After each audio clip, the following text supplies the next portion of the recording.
Good morning and welcome to The Sunday Show. I'm Lindsay Bewes. The party hasn't seen rock bottom yet, says the Scottish Conservative leader. Russell Findlay will join me from conference this morning.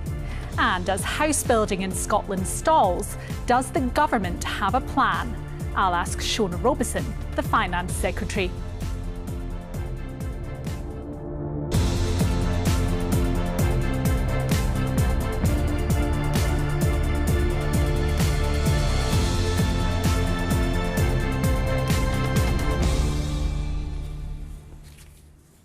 Good morning. It's the Conservatives' turn to gather for party conference this weekend, and Kemi Badenoch has her work cut out. Can she keep members optimistic and avoid being swept aside by the surge of Reform's popularity? At Holyrood since April, 3 MSPs have walked away from the party, and the leader here thinks things will get worse before their fortunes turn. Well, Russell Findlay joins me from Manchester this morning. Thanks very much, Russell Findlay, for being with us. We'll get to the Scottish Party's fortunes in just a second, but I wanted to ask you about what your UK leader, Kemi Badenoch, has been saying this morning regarding immigration, announcing that she wants to remove 150,000 people who shouldn't be here, her words, per year, and leaving the European Convention on Human Rights as well. Do you support that policy? Good morning, Lindsay. Well, first of all, I wouldn't support or agree with your assertion at the outset that we are going to sink further, as you put it, or words to that effect. What I said was... We'll get on to that in just a second, if you don't mind. I wanted to ask you about... It's a misrepresentation at the outset. Well, we can get on to that in a second, but I wanted to ask you about this immigration policy and this proposal to leave the European Convention on Human Rights and whether you agree with that. Yes, absolutely. I think people have been able to see year after year that the ECHR is no longer fit for purpose, and it has blocked governments, successive government, from being able to deal with the issue of illegal migration. You know, when Labour came to power, they said that they would smash the gangs and stop the boats. And in fact, since then, 50,000 people have crossed the channel and come here legally. We now need to find a mechanism to remove people who should not be here, and foreign criminals. Well, you said last year that at that stage you wanted to stay in the ECHR. So what's changed over the last year? What I said was this needs to be looked at, and what Kemi Badenoch has done, and as she explained to Laura Kuenssberg a short while ago, wasn't just some knee-jerk response as we see from other parties. What she's done is commissioned Lord Wolfson to look at the ECHR, and he has found that it has acted as an impediment on governments being able to act as they see fit. And this is why this report, which runs to almost 200 pages, is credible, it's serious, and it gives people a sense that we are... What would the impact be on Holyrood then? Because we know that the ECHR is embedded in the legislation at Holyrood. Should the Scottish Parliament have a say on leaving the ECHR? Well, the legal report, Lord Wolfson's work, clearly makes it the case that there is no impediment on the devolved nations or a host of other areas. This is rightly a reserved matter. Immigration is a reserved matter.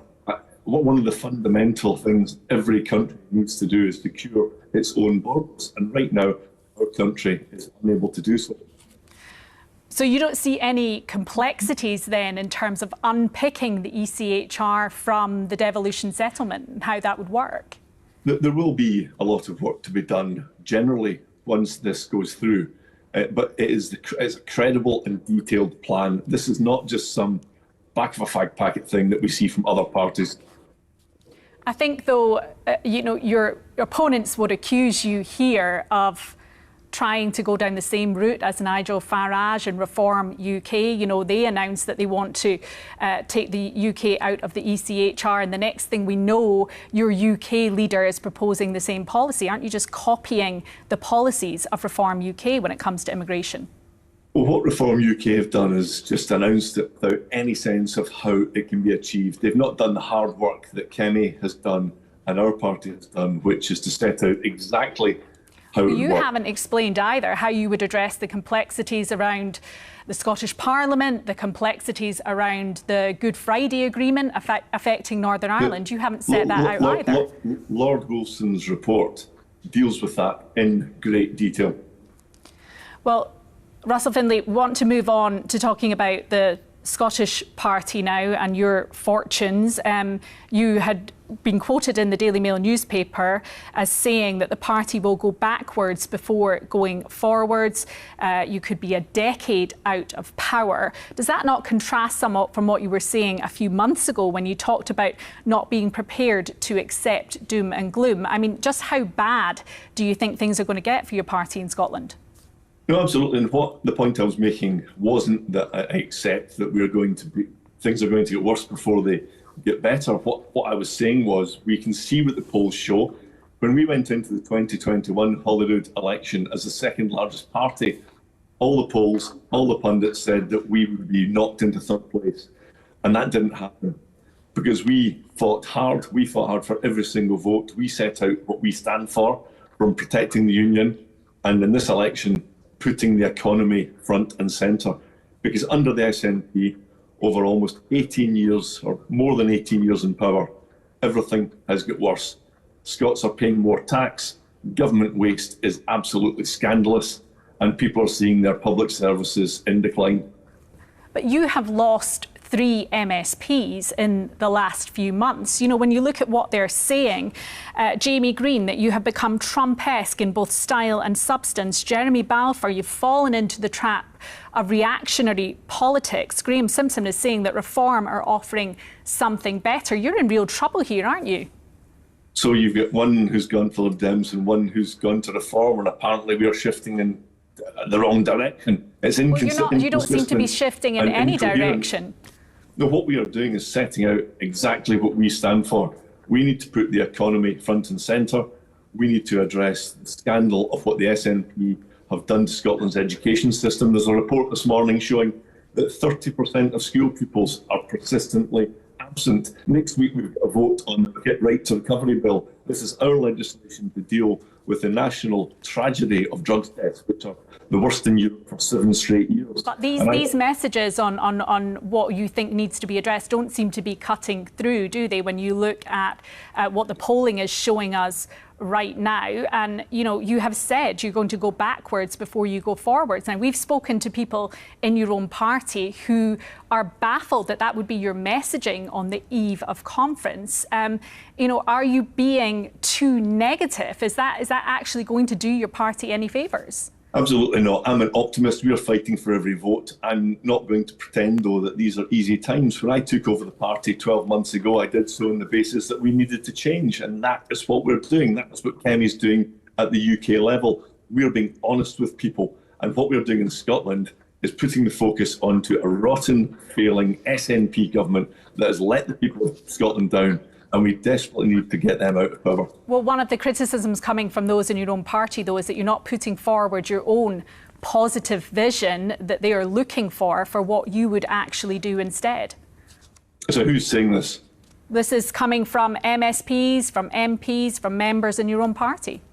Well, I disagree. We've been putting forward, we published a new economic policy paper last week. We're working on a new justice paper. If you look at our party website, you will see a whole range of policies setting out what we would do differently in Holyrood. We are the only party that has stood up to the SNP and some of the more radical ideas such as gender self-ID, the Hate Crime Act. More often than not, well, you've talked about the SNP, side with the SNP. Promoting a country for skivers, not strivers. Who, in your opinion, are the skivers in this country? Well, what the SNP want to do is increase benefits to the point that benefits bill in Scotland is going to overtake local government spending in its entirety. It's unaffordable. So people on benefits are the skivers? Absolutely not. What we want to do is encourage people to get out of off benefits into a life of work. That is the way to prosperity and happiness. What the SNP are doing while they're ramping up benefits payments is they're making it harder and harder for working people and businesses by increasing taxes increasing regulation, and doing absolutely nothing to cut government waste. What would your proposal be on taxation then? Which taxes would you cut and by how much? Well, we've said in the last budget, where every other party fell into line behind the SNP, we said that we would reduce income tax. People in Scotland earning just over £30,000 a year pay more income tax, and we think that's unfair. It's deterring people from coming to this country to work, and that's entirely on the SNP. OK, Russell Findlay, well, we will have to leave it there. We're out of time there. Thank you very much for joining us. Well, listening to that was the Finance Secretary, Shona Robeson. Cabinet Secretary, thanks very much for joining us this morning. I wanted to start by asking you about Storm Amy that's been affecting the country over the last couple of days. We're hearing around 34,000 homes still without power, some disruption still on the rail network. What can you tell us about the latest situation?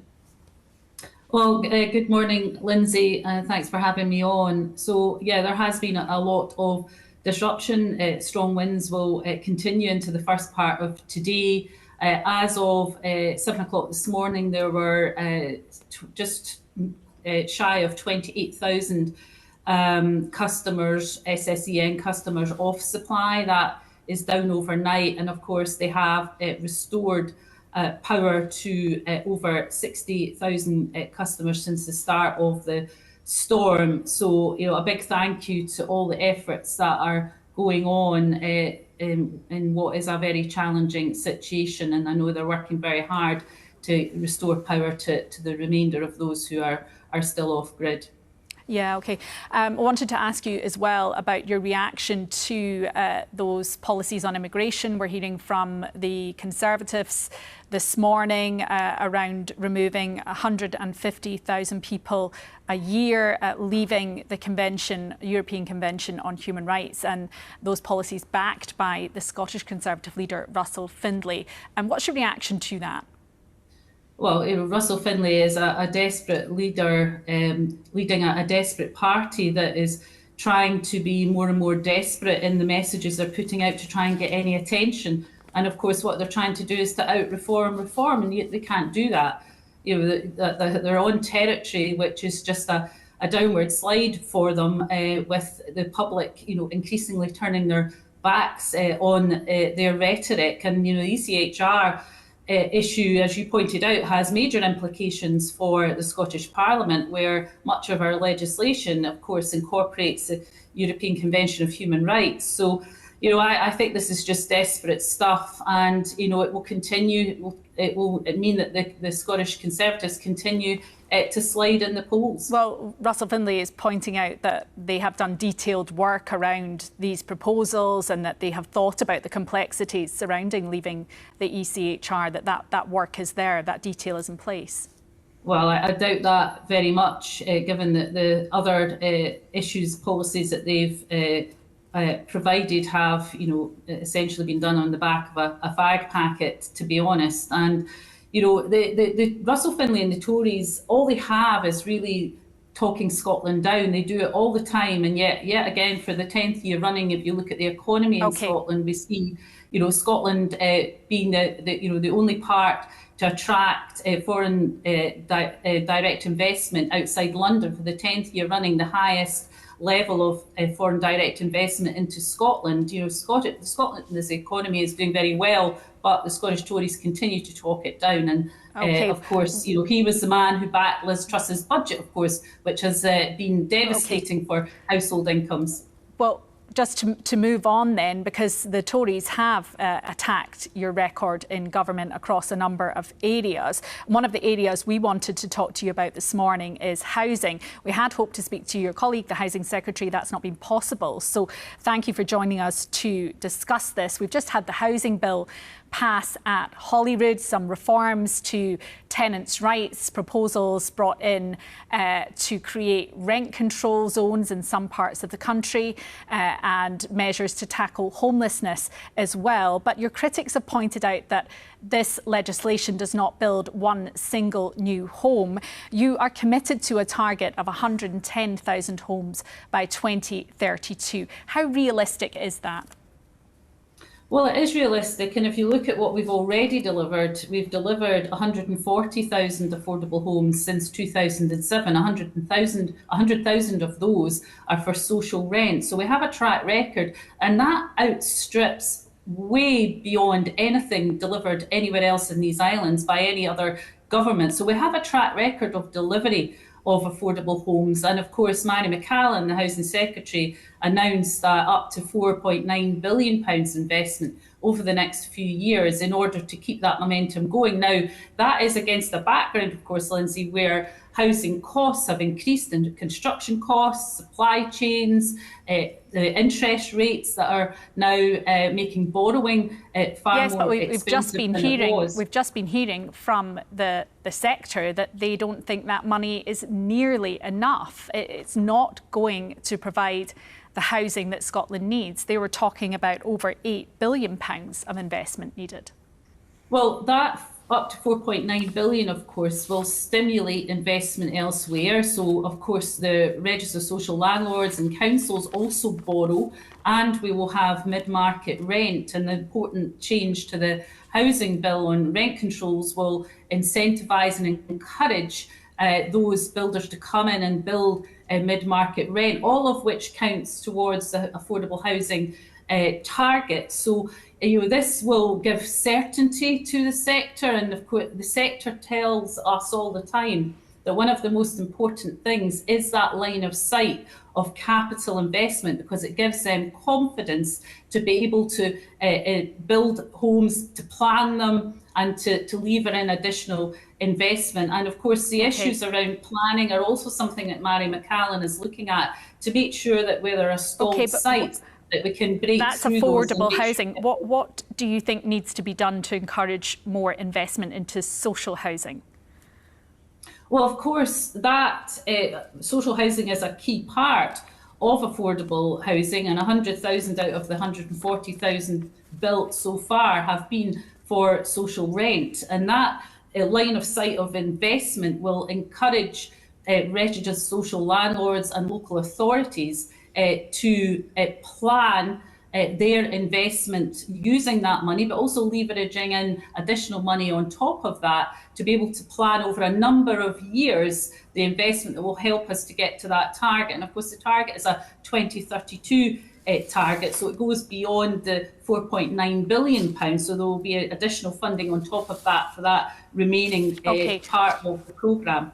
I wanted to ask you as well about the rent control zones, the rent caps. Much debate over that during the passing of this legislation. I wonder how likely you think it is that rent caps will actually be recommended and put in place in Scotland, given that we've had the legislation for these rent pressure zones in the past, and councils feel they have not been able to use them. Well, I think we've learned some of the lessons around not making it overly complicated, but obviously that will be a discussion for local authorities, and they will only be used where it's appropriate for them to be used. And of course, we have a very diverse housing market in Scotland. Some areas are very, very different in terms of the level of rents compared to others. So it is a tool that is in the housing bill that is an appropriate tool in order to address those areas where those rents are particularly high and impact on people being able to access the housing market in their area for particularly private the private rented sector. So, the housing bill does a number of things that are important, particularly the prevention, and that is one of the best ways, of course, to ensure that people do not end up in a homeless situation. Just finally, we asked Richard Meade about your priorities for the budget. He said if you're serious about tackling child poverty, you need to do much more on housing. Can we expect the housing budget to be increased in the budget in January? Well, we already have increased that up to £4.9 billion. It has been a significant increase. And of course, there are other measures we're taking. This, of course, Scotland is the only part of the UK where child poverty rates are falling. So the investment we're making in a number of areas, including housing, have led to Scotland being the only part of the UK where child poverty rates are falling. There's more work to do, Lindsay. We absolutely accept that. We'll have to leave it there. Finance Secretary Shona Robeson, thank you very much for joining us on the programme today. Well, that is all from me. Scan the QR code on the bottom of your screen. That'll take you to BBC Sounds, where you can continue listening to the Sunday show with Graham Stewart. Enjoy the rest of your Sunday. Goodbye.